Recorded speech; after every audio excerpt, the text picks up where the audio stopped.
नमस्कार साथियों। तो आज है 23 जुलाई 2024। बाजार में आज बहुत ही ज़्यादा वॉलीटिलिटी हमें देखने को मिला, जहां पे Nifty 50 almost first half flat चल रहा था या थोड़ा सा नेगेटिव में था। उसके बाद सडनली क्रैश किया, उसके बाद थोड़ा थोड़ा रिकवरी भी हुआ। एट द एंड निफ्टी 50 आज क्लोजिंग दिया लगभग 24,479 पॉइंट पे, लगभग 0.12% गिरावट के साथ। आज दोस्तों निफ्टी बहुत ही ज़्यादा वॉलेटाइल था because of budget. Intraday low touch किया सीधा सीधा 24,000 के जस्ट ऊपर 24,074 पॉइंट पे, और इंटरडे हाई टच किया 24,582 पॉइंट पे। दोस्तों इसके बारे में कल रात की 10:30 वाली वीडियो में हम लोग काफ़ी चर्चा भी किए थे, क्योंकि आज बजट है तो बाजार दोस्तों थोड़ा सा नेगेटिव, थोड़ा सा वॉलेटाइल होने का पूरा चांस है, और वैसा ही दोस्तों हमें देखने को मिला। अब देखिए, हो सकता है कि निफ्टी 50 हो या बीएसई सेंसेक्स हो, आज कोई बहुत ज़्यादा गिरावट में क्लोजिंग देखने को नहीं मिला। बट आप और हम जैसे रिटेल इन्वेस्टर्स की पोर्टफोलियो का आज दोस्तों 12 बज चुका है, पूरा धजिया उड़ गया। इसके पीछे मेन रीज़न बेसिकली बजट है, जिसके बारे में आगे चर्चा करेंगे। तो दोस्तों एक छोटा सा रिक्वेस्ट आप सभी को मैं करूंगा, अगर आपने चैनल को अभी तक सब्सक्राइब नहीं किया तो फटाफट सब्सक्राइब करके रख दीजिए। और आज रात की जो 10:30 वाली वीडियो आएगा, जिसमें हम नेक्स्ट डे मार्केट प्रेडिक्शन वाला पार्ट, पूरे दिन की जितने भी लेटेस्ट अपडेट है कवर करते हैं, साथ में ग्लोबल मार्केट का अपडेट, एफएसडीएस का डेटा, वो वाला वीडियो लगभग 10:40 के आसपास आपको मिल जाएगा इसी चैनल के ऊपर, तो उसको मिस मत करना, ठीक है। तो दोस्तों आज निफ्टी 50 क्लोजिंग दिया 0.12% नीचे। बीएसई सेंसेक्स में कोई बहुत ज़्यादा ड्रॉप नहीं हुआ, ऑलमोस्ट फ्लैट क्लोजिंग हुआ। बट निफ्टी 50 में जो सबसे ज़्यादा वेटेज रखने वाला सेक्टर यानी बैंक निफ्टी में आज लगभग 0.96% नीचे आके क्लोजिंग हुआ, और बीच में ये गिरावट करीब करीब 1.5% तक भी पहुंच गया था। तो ये भी एक बहुत बड़ा रीज़न है कि आज मार्केट जो है बहुत ज़्यादा वॉलेटाइल था। आइए अब जो इंपॉर्टेंट पॉइंट्स यानी बजट में क्या कुछ चेंजेस हुआ है वो आपके सामने मैं प्रेजेंट करता हूं। तो दोस्तों आप अगर एक इन्वेस्टर्स हो, चाहे शॉर्ट टर्म इन्वेस्टर्स या लॉन्ग टर्म इन्वेस्टर्स, ये सारे पॉइंट्स आपको जानना जरूर चाहिए। तो दोस्तों जैसे कि आपको मालूम होगा कि आप अगर सपोज कोई शेयर्स में या कोई आपका प्रॉपर्टी है उसको आपने सेल किया, तो सेल के ऊपर जो प्रॉफिट आपका बनता है उसके ऊपर सरकार को आपको कैपिटल गेन टैक्स देना पड़ता है। एक हो गया आपका short term capital gain tax, दूसरा हो गया लॉन्ग टर्म, ठीक है।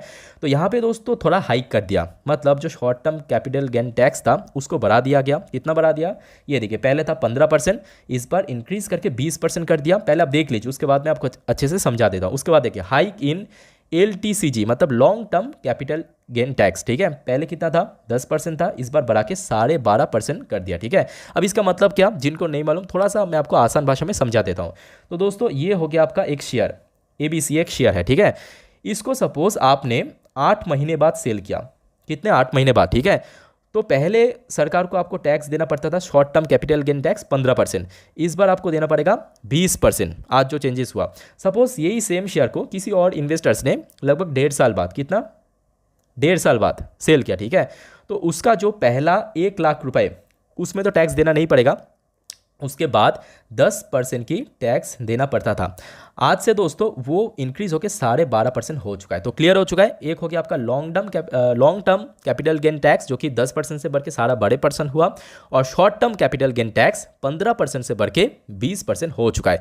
और जिस वजह से एक्चुअली हमने देखा 12 बजे के बाद, खासतौर से 12:15 से 12:30 एकदम पीक टाइम, जब मार्केट एकदम क्रैश कर गया था, हर एक कंपनी के शेयर उसने मैंने देखा था काफ़ी नीचे हो गया था। अच्छा, यहाँ पे एक छोटा सा कुछ पॉजिटिव अपडेट भी है, जैसे कि अभी मैं आपको समझाया था ना कि long term capital gain tax की केस में पहले का जो 1 लाख रुपए, उसमें कोई टैक्स आपको भरना नहीं पड़ेगा।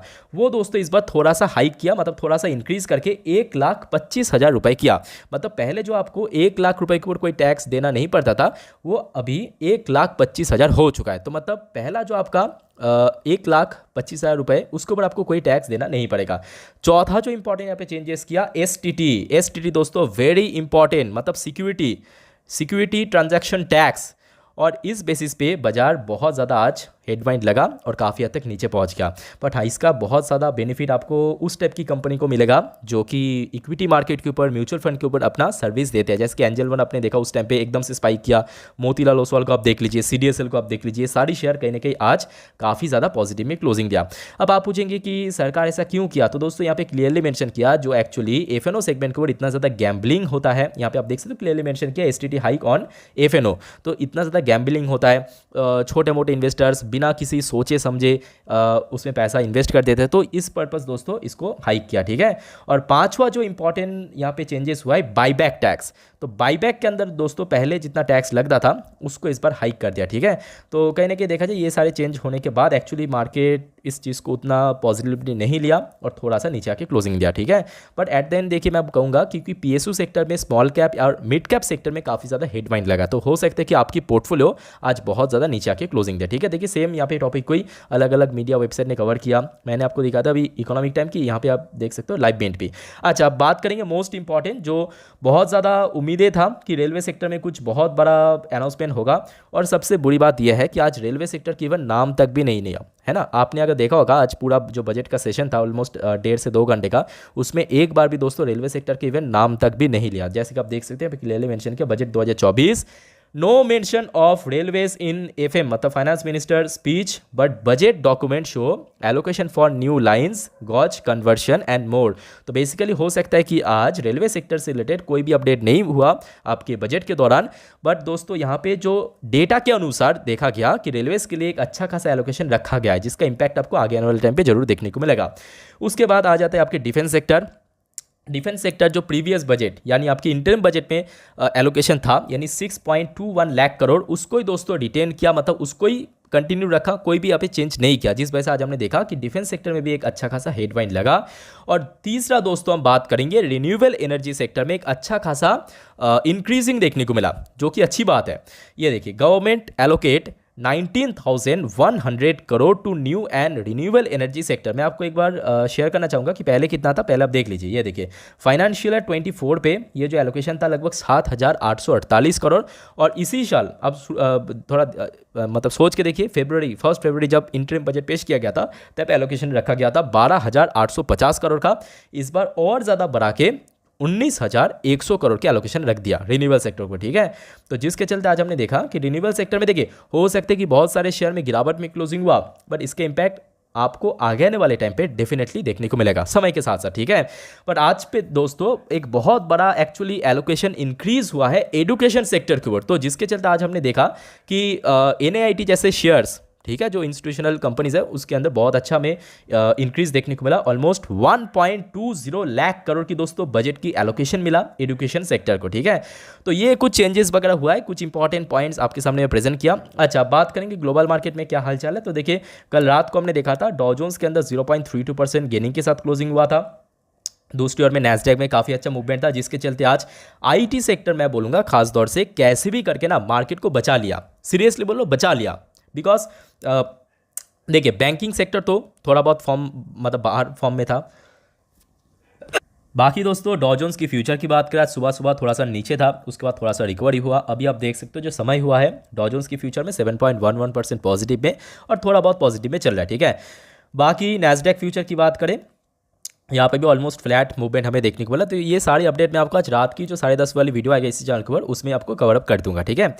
ओके, अगर हम बात करें सेक्टरल वाइज, थोड़ा ध्यान से देखिए। सेक्टरल वाइज आज FMC सेक्टर में काफ़ी बढ़िया मूवमेंट देखने को मिला, जो कि अक्सर होता है। हमने देखा कि इस टाइप की सिचुएशन में ना FMC सेक्टर में बहुत अच्छा इन्वेस्टमेंट होता है। 2.5% आज ऊपर आके क्लोजिंग दिया, बैंक निफ्टी नीचे गिरा। IT सेक्टर में बोलूँगा खास तौर से मतलब कैसे भी करके रोक लिया बोल सकते हो मार्केट को, ठीक है।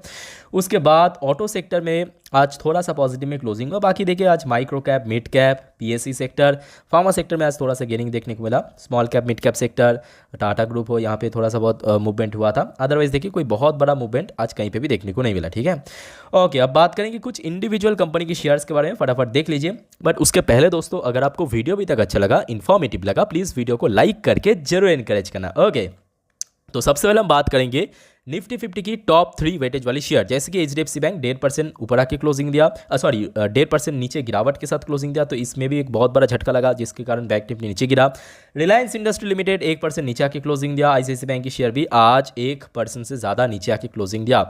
अब आपके दिमाग में सवाल जरूर आया होगा कि सर 3 जो हेवी वेटेज शेयर इसमें इतना ज़्यादा गिरावट हुआ, उसके बावजूद भी आज निफ्टी 50 में कोई बहुत बड़ा क्रैश या गिरावट नहीं हुआ। तो उसके पीछे मेन रीज़न जो बाकी शेयर्स है, जैसे कि इन्फोसिस के अंदर हमने देखा इसका भी वेटेज अच्छा है, 1.22% पॉजिटिव में क्लोजिंग दिया। TCS के अंदर जो कि ये भी निफ्टी की टॉप 10 है, इसमें पॉजिटिव में क्लोजिंग हुआ। विप्रो आज थोड़ा सा नीचे आके क्लोजिंग दिया। एंजल वन जो मैं आपको शुरू में बोल रहा था कि जिसके चलते मतलब जो STT चार्जेस इंक्रीज़ किया ना, उसके चलते एंजल वन हो गया। ये देखिए लगभग उसी टाइम फ्रेम पे देखिए जहाँ पे एक तरफ PSU सेक्टर में गिरावट चल रहा था ना, यहाँ पे आप देखिए एंजल वन के अंदर, CDSL के अंदर सेम टाइम फ्रेम पे तेज़ी था, आज लगभग 7-8% ऊपर उस टाइम पे पहुंच गया था। उसके बाद आईटीसी लिमिटेड जो कि एक एफएमसीजी सेक्टर की कंपनी है, उसके साथ साथ कुछ इंपॉर्टेंट न्यूज़ भी आया। एक्चुअली जेफरीज की तरफ से इसका जो टारगेट प्राइस है उसको हाइक किया, ठीक है, इंक्रीज़ किया, तो जिसके चलते आपके शेयर में भी लगभग 6.5% के आसपास मूवमेंट देखने को मिला। उसके बाद टाइटन, भाई साहब टाइटन ने आज गजब का काम कर दिया, मतलब टाइटन के अंदर 6.5% की तेज़ी बहुत दिनों बाद, बहुत दिन बोलना गलत होगा, एक्चुअली बहुत महीनों बाद देखने को मिला है ना।